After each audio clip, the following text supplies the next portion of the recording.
What's a secret you'll never tell your significant other? Story 1. How challenging it is to navigate through their depressive episodes. Some days I'm so exhausted from picking up the slack and taking care of the kids and working. It's hard to find compassion. I know he didn't choose this. Some days are just harder than other, and today was one of those days. I love you more than you'll ever know. Reply. That breaks my heart. I get it. You're a good person for being there however you can. But remember to take care of yourself too. Reply 2. As someone who's been chronically depressed all my life, I'd like to say that you're an amazing human being and a wonderful partner. But please, do take care of yourself. Don't burn out. As much as he and your kids need you, you also need yourself. Have compassion and love for yourself too. Story 2. That I often fantasize about being a hermit in a cabin in the complete wilderness. Reply. There are dozens of us. Dozens. Story 3. A few years ago, one of our cats died after we had her for 14 years. We were all heartbroken and devastated by her loss. We noticed something was wrong on Thursday, took her to the vet on Friday, and she died late Sunday night. The night she died, I sent everyone to bed and I stayed up with her. She kept getting into the bathtub and lying down as opposed to a bed we had set up for her. Just before she died, she let out a horrible scream and went into convulsions. Then she just stopped breathing. I never told my spouse or kids about that last few moments. I just told them she just slipped away. I still want to cry every time I think about it. I will never tell them about that. Reply. Not SO but my family. Cat had a stroke that evening. Emergency vet's call was take her home and go to our regular vet in the morning to stop her suffering. I pulled the all-nighter with her while parents and siblings went to bed. They all think she had a peaceful night.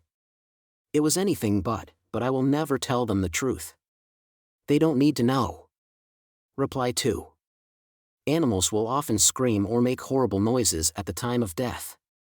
It's normal and they are not suffering, it's a reflex. Don't worry about it. You did good in sparing your loved ones of that.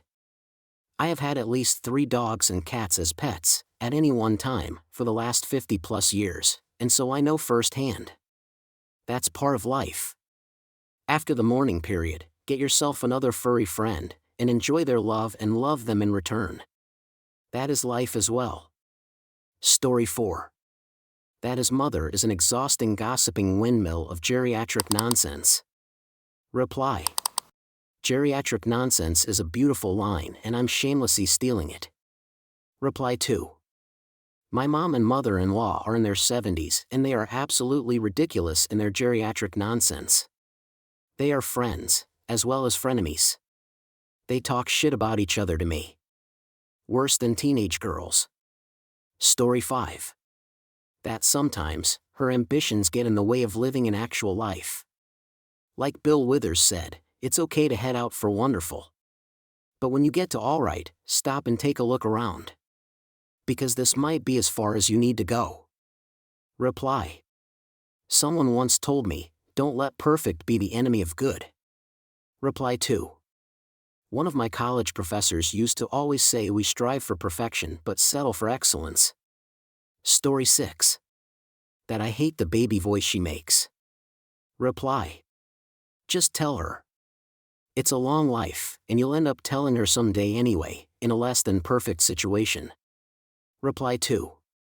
Everybody does trust me. Story 7. When we first met, he made me promise if I ever gain too much weight, you have to tell me to hit the gym. We laughed about it, but that was almost 5 years ago, and now he has gotten pretty overweight, and I don't know if I'm supposed to keep my promise or just let him choose his own path with his weight. I'm still attracted to him and love him more than ever, but I want him to be healthy. Reply. I'm still attracted to him and love him more than ever. Tell him this part first. Reply 2. Bring up the promise and offer to go with. Story 8. I occasionally take a day off work to have some time to myself. I love them dearly, but I cherish having the apartment to myself, watching what I want on TV, and just enjoying the solitude. It's my secret mental health day. Reply. I'm secretly planning one of these. Love my partner, love our baby, live my job, but I just need a frigging doing my thing day. I'd be completely fine with my partner covertly taking a day like this too, but they are the won't chill till I burn out type. Story 9. I'm old, it's been forever, together, even if there is something I could come up with, I probably already told my spouse at some point and have forgotten about it. Story 10. I manipulate a lot of his negative feelings about himself. I know when he's feeling shitty and insecure. He has come a long way since we met, but growing up in an abusive household where he was constantly put down but as father he has a lot of issues of self-worth and can lapse into a dark place he thinks he hides. This doesn't happen nearly as much as it used to, but when it does I'll purposely let him catch me creeping on him or tease him about someone checking him out. I'll have conversations about what a great person he is and how lucky I am. I'll make sure I'm far enough away that he thinks I think he can't hear. I make excuses to avoid brother. His brother will touch every insecure nerve he has as brothers do. I do enjoy his brother's company, so we make up for it when my husband's in a better headspace. I message his friends to encourage them to arrange boys' nights out and push my husband to go. As manipulative as it is, I honestly just want him to see himself through my eyes. Reply. Is this manipulation because it sounds like support? Story 11. The day after I met his parents for the first time in person, we were driving to his hometown and I had fallen asleep. I then woke up hearing them talking about me. His dad, a man of few words, said a woman like her who is both beautiful and intelligent is extremely hard to find. You are lucky and blessed. They kept speaking such pure, lovely, genuine words about me for a while, in Spanish at that. My boyfriend kept kissing my forehead while they were talking, assuming I was still asleep. I was listening the entire time. Additional context, I'm Asian but I had been learning Spanish for a few months so I could connect with his family more. They probably would have thought I couldn't understand them if I was awake, too. Reply. I thought this was gonna turn out to be horrible, but then it turned into something really sweet. Story 12. I'd never tell them that I secretly believe I could have been a great 17th century pirate, expertly navigating the uncharted waters of the living room in search of the remote control treasure. Story 13. He's become unattractive to me because most of our conversations he is complaining about something and they're never a solution. Reply. Not communicating about this kind of thing is why many salvageable relationships end. Story 14. My nightmares from my PTSD. They're gruesome deaths of infants. Really gruesome. Nobody needs to know what I saw in my nightmares. Nobody. Reply. My PTSD nightmares are also horrific. I can't bring myself to talk about them at all because they are just that disturbing. I'm so sorry you deal with that too. Something that has really helped me is staying sober. Especially from alcohol. I haven't had a single gruesome nightmare in months. Story 15. How hard it actually is on me and my psyche to keep the family going. My wife is suffering from severe depression combined with schizophrenia. We had it a bit under control at first, but it got worse after the birth of our son. Now he is in high school and my wife's condition is the worst it has been so far.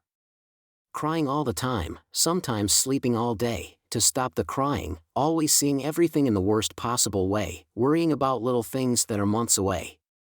The medication is helping a bit, she now hears voices less frequently, and the doctor is trying to find the right medicine and dose, but it's quite exhausting for me. I have to work, also do the grocery shopping and cooking. Our son is on the autism spectrum. He himself doesn't seem to mind it or give it a lot of thought, but we parents are quite worried about his future due to his several quirks and problems. I'm always telling my wife that I'm fine, so as not to worry her and trigger maybe an anxiety attack or something, but the truth is I'm feeling completely burnt out. In the last 18 months I've turned to alcohol a lot, but I'm trying my best to reduce, because it's so taxing on the body. I'm working as a freelance translator, where rates are low and everything's a rush job, so taking a break or going traveling isn't really an option. I get stomach aches when there's too little work, meaning little income, and also when there's too much work all at once and I have to turn down some offers. Even smaller jobs sometimes seem overwhelming. Old hobbies aren't fun anymore. Mostly I'm just sitting there browsing through memes to not have to think too much. But giving up isn't an option. We've made it over 22 years together and I won't quit. I'm just a bit tired is all. Thanks for reading this scrambled mess. The end. Subscribe for more. Thank you.